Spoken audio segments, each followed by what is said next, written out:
6월 9월 모의고사는 평가원이 내고 마찬가지로 수능도 평가원이 냅니다. 그래서 당신의 모의고사 등급이 1등급이라면 수능에서도 1등급이 나와야 정상이지만 막상 실전에 들어가면 탈탈 털립니다. 나는 아닐 거야 라고 생각하며 3월 6월 9월 전부 평균적으로 2등급 1등급 2등급 받아도 수능에서 난생 처음 보는 점수를 받는 주변 친구나 선배를 심심치 않게 봅니다. 이걸 흔히 체감 난이도라고 하는데 어떻게 해결하는지 여기저기 물어봐도 직전에 명상을 하라던가 전날에 미리 익숙한 지문으로 예열을 하라는 조언이 많은데 그때 가서 연습하면 이미 늦은 겁니다. 수능장에 들어가면 1교시에 국어를 봅니다. 수학은 문제를 던져주며 100분을 주고 국어는 80분을 줍니다. 아무래도 수학의 시간이 더 기니 에너지 소모가 더 클 것 같지만 실상품이 더 들어가는 건 국어입니다. 이건 원체 읽어야 할 텍스트가 많아서 그렇습니다. 그래서 국어에서 실력 발휘를 못하면 그 뒤에 보는 과목까지 도미노로 무너집니다. 오늘은 체감 차이가 나는 이유를 알아보고 해결하는 법을 알아보겠습니다. 수능과 모의고사의 체감을 수치로 표현하면 약 25%입니다. 따라서 내용물이 똑같다는 가정하에 모의고사가 100kg의 덤벨이라면 수능은 125kg의 덤벨을 드는 겁니다. 그래서 당신이 모의고사에서 8개 정도 틀렸다면 수능에서는 10개 정도 틀립니다. 그리고 실제 학생들과 비교해봐도 얼추 맞죠. 어째서 이런 차이가 날까요? 평상시에 문풀을 떠올려보면 문제를 읽고 필요한 도구를 떠올리고 이걸 가지고 와서 해결합니다. 이때 도구는 문학 개념어라던가 비문학 배경 지식이라던가 코사인 법칙처럼 이미 개념 단계에서 외운 것뿐 아니라 그 자리에서 당장 읽는 지문도 도구입니다. 만약 칸트 지문을 읽는다고 한다면 글을 읽을 때 인강에서 배웠던 도구들을 떠올리며 밑줄을 긋고 이해가 안 갈 때 배경 지식을 연상합니다. 그 후 문제로 들어가면 바로 직전에 읽었던 칸트 지문도 일종의 도구가 되는 셈이죠. 연습을 할 때는 개념이라 불리는 도구들을 암기하고 문제를 풀며 이걸 꺼내오는 것에 초점이 맞춰집니다. 하지만 실전에서는 새로운 능력이 요구되는데 바로 작업 기억력입니다. 친구가 알려준 번호를 순간적으로 외워서 저장하거나 당장 몇 초 전에 읽은 영어 단어를 떠올리는 걸 작업 기억이라 합니다. 여러분이 9일만 같은 책도 다 외우고 생각하며 읽으라는 인강도 여러 번 들었다고 가정하겠습니다. 그럼 웬만한 방법은 다 머리에 들어가 있고 선지에 나오는 단어들도 다 알 텐데 이런 건 장기 기억에 저장된 겁니다. 그런데 아무리 이게 머리에 들어가 있어도 막상 지문에 들어가서 첫 줄을 읽고 다음 줄로 넘어갔을 때 바로 직전 문장이 기억이 안 난다면 위의 것들은 애초에 적용을 못합니다. 결론적으로 현장과 모구의 차이가 큰 이유는 환경이 바뀌어서도 아니고 멘탈이 약해서도 아니고 이미 배웠던 게 날아가서가 아니라 작업 기억력이 실전에서 떨어지기 때문입니다. 뇌에 이것저것 자원이 100 정도 있다면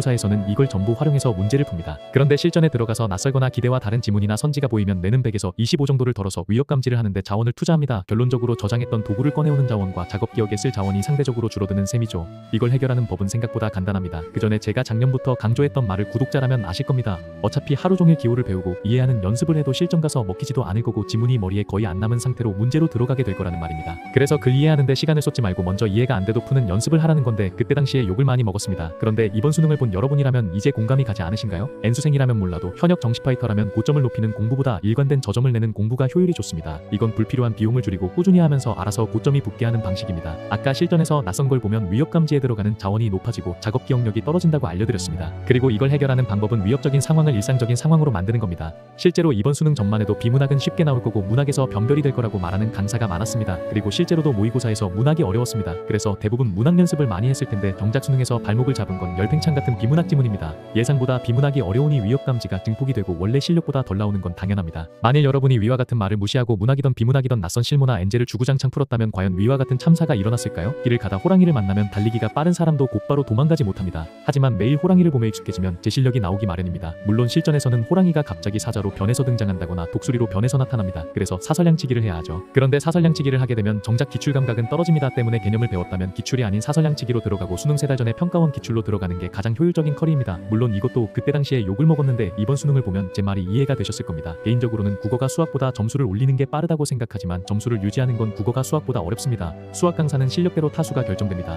말 그대로 실력주의가 적용이 된다는 건데 수능 수학에 대한 이해도가 높고 개념도 깊게 이해하고 있다면 설명부터가 남다릅니다. 대표적으로 현우진 강기원 강사가 있습니다. 그리고 유명하지 않아도 능력만 되면 빠르게 치고 올라와 일타 먹는 게 가능한 게 수학입니다. 그런데 국어는 다릅니다. 글을 이해한다는 것 자체도 뇌에서 일어나는 과정이기에 제대로 설명이 가능한 강사도 적고 귀에 걸면 귀걸이 코에 걸면 코걸이식이라 수능 국어는 위험한 조언이 매우 많습니다. 왜냐하면 글을 이해하는 데는 복합적인 요소가 작용하기 때문입니다. 이걸 다르게 표현하면 글을 이해하는 법을 배워서 글을 이해하는 게 아니라 먼저 글이 이해가 되니까 내가 이해했던 메커니즘이 이거구나 하고 유추를 하는 식입니다. 또 극단적으로 글을 깊게 이해하는 강사보다 그냥 암기력이 좋아서 글을 외우는 학생이 수능에서는 더 좋은 점수를 받죠. 오히려 이것저것 규칙을 배우면 규칙에 얽매이게 되고 내가 배웠던 패턴이 안 보이면 더욱 위협적으로 느껴져 오히려 성적에 악영향을 미칩니다. 때문에 항상 강조했듯이 최소한의 규칙만 배우고 혼자 풀러 들어가라는 겁니다. 그리고 글을 읽고 배경 지식까지 공부해서 고점이 붙게 해야 하죠. 물론 아주 기초 강의로 적당히 독해법을 배우는 건 효율이 매우 좋습니다. 이건 기초적인 뼈대를 아주 대략 세우고 나머지는 스스로 풀면서 쌓아 올리는 건데 베이스 프린트 불푸는 후기뿐 아니라 실제 성적에 도움이 되니 꼭 풀어보시길 바랍니다. 또 독해력을 기른답시고 여러 교양서를 읽으려는 학생이 많은데 이건 효과가 없습니다. 왜냐하면 걸리는 게 없기 때문이죠. 그래서 국부론이나 플라톤의 국가 같은 고전을 읽는 걸 추천드립니다. 이런 고전의 특징이 걸리는 것도 많고 한번 논리를 놓치면 그 뒤에 내용이 아예 이해가 안 가는데 이런 걸 읽으면 수능 지문은 정말 쉽게 보일 겁니다. 앞으로 더 좋은 영상으로 돌아올 테니 도움이 되셨다면 구독 부탁드립니다.